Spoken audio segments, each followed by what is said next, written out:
ஒரு குட்டி கதையை சிந்தனை பண்ணலாமா? சேரமான் பெருமான் நாயனார் அப்படிங்கிற நாயன்மாரை பற்றி நம்ம எல்லாருக்கும் தெரியும். அரசராக இருந்தார். திருவஞ்சைக்களம் அப்படிங்கிற ஊரில் இருக்கிற மகாதேவ சுவாமியை அவர் அன்போடு தொழுது வந்தார். அவருக்கு அந்த இறை நாட்டம்தான் இருந்தது, அரச நாட்டம் கொஞ்சம் கூட இல்லை. ஆனால் அவர் தான் அரசு ஏற்றுக்கொள்ள வேண்டும். எல்லாரும் கேட்குறாங்க.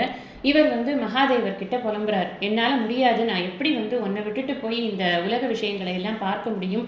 எனக்கு உன்மீது இருக்கிற அன்பு தான் உண்மையான அன்பு, என்னால் அந்த அன்பை மாற்றிக்கொள்ளவே முடியாது அப்படின்னு அவர் கேட்குறார். அதுக்கு இறைவன் சொல்கிறார், அப்படியெல்லாம் இல்லைப்பா, நான் தான் எல்லாருமாகவும் இருக்கிறேன், எல்லாமாகவும் இருக்கிறேன், நீ எதுவும் கவலைப்படாத, நான் உனக்கு ஒரு வரம் கொடுக்கிறேன். யாருக்கு எப்பொழுது துன்பம் ஏற்படுகிறதோ அந்த துன்பம் உடனடியாக உனக்கு தெரிந்துவிடும், நீ அதை தீர்த்து வைத்து விடுவாய். அப்படி ஒரு அன்பு உனக்கு விரிவடைந்து இருக்கும். அதனால் உனக்கு கழகிற்றறிவார் அப்படின்ற ஒரு பெயர் கூட கிடைக்கும். நீ நிச்சயமாக நன்றாக ஆட்சி புரிவாய், நான் உனக்கு உதவி செய்கிறேன் அப்படின்னு சொல்லி பெருமானே அவருக்கு உதவி செய்வார். அதுக்கப்புறம் அவர் அரசராவார்.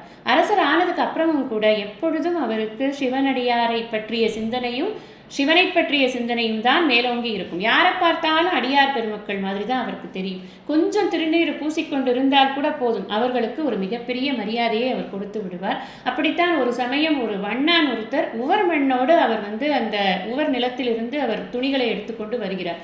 இவர் யானையிலிருந்து பார்க்கும் பொழுது அவர் ஏதோ ஒரு சிவனடியார் நிறைய விபூதி பூசிக்கொண்டு வந்திருக்கிறார்னு அப்படின்னு புரிந்து கொண்டு உடனடியாக யானையிலிருந்து இறங்கி அரசர் அவருக்கு வணங்குகிறார்.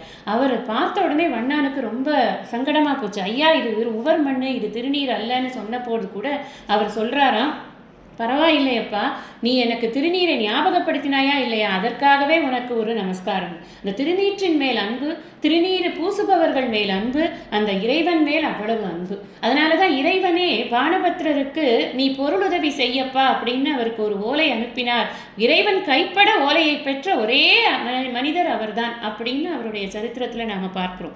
அது மட்டுமல்ல, எல்லா உயிர்களும் பெறக்கூடிய மிகப்பெரிய சிறப்பாக இருக்கக்கூடிய அந்த முக்தி அப்படிங்கிற பதத்தை இந்த அன்பு, இந்த அளவிடற்கரிய அந்த அன்பு கொடுக்கும் அப்படின்னு வள்ளுவர் சொல்றார் இல்லையா? அன்புற்றமர்ந்த வழக்கென்ப வையத்து இன்புற்றார் எய்தும் சிறப்பு. அந்த சிறப்பை சேரமான் பெருமான் நாயனார் சுந்தரமூர்த்தி நாயனாரோடு கொண்டிருந்த நட்பின் காரணமாகவும் அவர் பிராக்டிஸ் பண்ணி கொண்டிருக்கக்கூடிய அந்த அன்பின் காரணமாகவும் அவருக்கு நேரடியாக கைலாயத்திற்கு தன்னுடைய குதிரையிலேயே சுந்தரமூர்த்தி நாயனாரை தொடர்ந்து செல்லக்கூடிய ஒரு பேரு கிடைத்தது அப்படின்னு நாம பார்க்கிறோம்.